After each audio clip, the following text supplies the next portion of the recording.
অনেক দিন আগের কথা। এক গ্রামে বাস করত এক বালক, নাম তার রাহুল। রাহুল ছিল খুবই সাহসী, কিন্তু গ্রামের সবাই তাকে ভয় পেত। কারণ তার মধ্যে এক অদ্ভুত শক্তি ছিল। সে অদ্ভুত সব ঘটনা ঘটাতে পারত, যা দেখে গ্রামবাসীরা ভাবত সে হয়তো কোনো রাক্ষসের সন্তান। গ্রামটি ছিল গভীর এক অরণ্যের পাশে। অরণ্যের মধ্যে ছিল এক ভয়ঙ্কর রাক্ষসের বাসা। গ্রামবাসীরা বলতো রাক্ষসটি অনেক শক্তিশালী এবং ভয়ঙ্কর।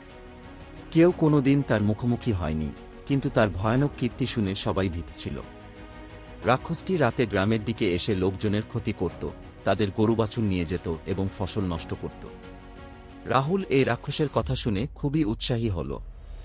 সে ভাবল, যদি সে রাক্ষসটিকে ধরতে পারে, তবে সে তার অদ্ভুত শক্তির প্রকৃত ব্যবহার করতে পারবে এবং গ্রামবাসীদের ভয় দূর করতে পারবে।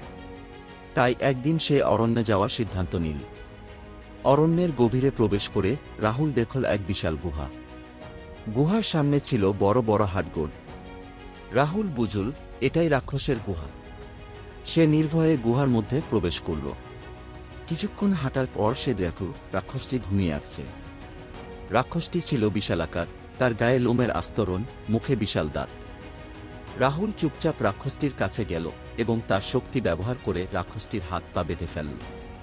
রাক্ষসটি ঘুম ভেঙে রাহুলকে দেখে রেগে উঠল, কিন্তু কিছুই করতে পারল না। রাহুল রাক্ষসটির সাথে কথা বলল এবং জানতে পারল রাক্ষসটি আসলে তেমন খারাপ না। সে কেবলমাত্র তার খাদ্যের জন্য গ্রামের দিকে আসত। রাক্ষসটি বলল, আমি ক্ষুধার্ত, তাই গ্রামের দিকে যাই, কিন্তু আমি কোনো মানুষকে ক্ষতি করতে চাই না। রাহুল তখন ভাবল, যদি রাক্ষসটির জন্য খাদ্যের ব্যবস্থা করা যায়, তবে সে গ্রামের দিকে আর যাবে না। সে রাক্ষসটিকে মুক্তি দিল এবং গ্রামের বাসিন্দাদের সঙ্গে কথা বলল। গ্রামবাসীরা প্রথমে খুব ভয় পেল, কিন্তু রাহুলের সাহসিকতার গল্প শুনে তারা রাজি হল। তারা একসাথে পরিকল্পনা করল, অরণ্যের এক পাশে একটি জায়গা তৈরি করল যেখানে রাক্ষসটির জন্য খাদ্য রেখে আসা হবে। রাক্ষসটি সেই খাদ্য গ্রহণ করতে লাগল এবং আর কোনোদিন গ্রামের দিকে গেল না। গ্রামের মানুষজনও ধীরে ধীরে রাহুলকে তাদের মধ্যে গ্রহণ করল এবং তাকে তাদের নায়ক হিসেবে মেনে নিল। রাহুলের সাহসিকতা এবং বিচক্ষণতার কারণে গ্রামটি আবার শান্তি ফিরে পেল। রাক্ষসটির সাথে রাহুলের বন্ধুত্ব ক্রমশ গভীর হল।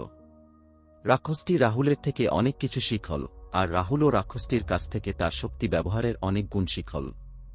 তারা একসাথে অরণ্যের অন্য সব বিপদ থেকে গ্রামবাসীদের রক্ষা করত। এইভাবেই রাক্ষসের সাথে রাহুলের অদ্ভুত বন্ধুত্বের মাধ্যমে গ্রামের মানুষ শান্তিতে বসবাস করতে শুরু করল।